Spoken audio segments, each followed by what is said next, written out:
All right. So this time I want to show a period end activity. So let's go to accounting, controlling. I posted some more transactions. So let's first look at how the cost centers look like in terms of costs. Post and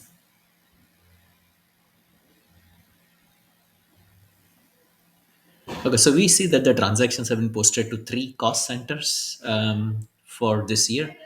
So in admin cost centers, we have rent and salaries, and under data cost center, we have charges for utility and for both electricity and water.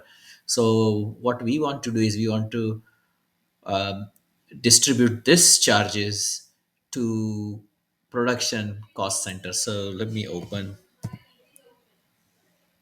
and show you what other costs. So you got accounting, controlling, cost center accounting, master data, standard hierarchy, and let's go to display.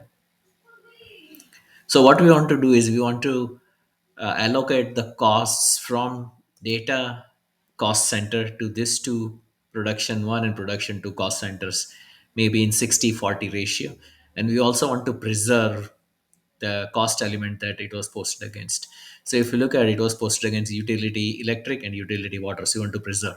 So we will use something called distribution. But for that, we need to do some configuration and then give users access to run those distribution cycles. So, all right. So for distribution, we need to first create cost element group so that we can group all this cost element and transfer those costs to the receiving cost centers. So the path is account. So it's easy access. So it is an accounting, controlling, cost element accounting, master data, and cost element group. We'll create utilities. This. Then you can say cost element and be no over.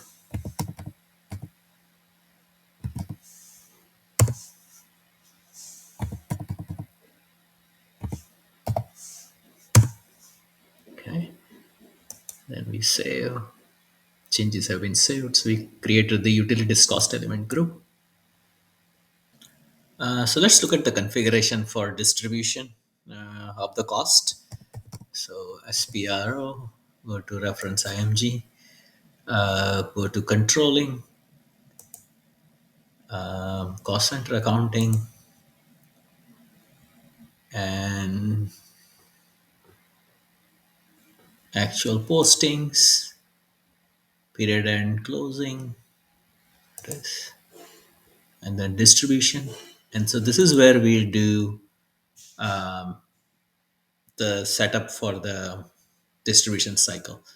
So let's do define distribution, create actual distribution. Okay. And so we'll call this as ns01. You can say so they can recall, and start date is we'll put the start date would be the first of the year.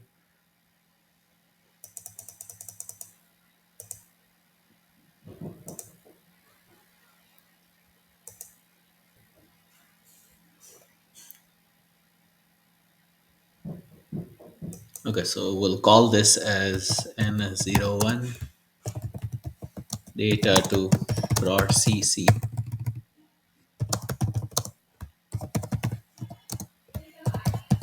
distribution cycle, and let's attach the segment to this. So we'll call this segment S1, and then we can say NS01 TS1 first segment, the name of the description of the segment. We'll leave this as screen as is, so sender will say 100%. Receiver rule variable portions, so we'll define senders and receivers first. So sender is data cost center, and then the cost element. Now we created the cost element group, so we'll use this. So it picks up. If not, then can click here. Okay, so there was only one cost element group, so utilities, so it's here. Receiver is we have two cost centers, prod 1 cc and prod 2 cc. Now let's go to sender values. So sender will send actual value, it will send 100% of whatever values are. And then let's go to receiver.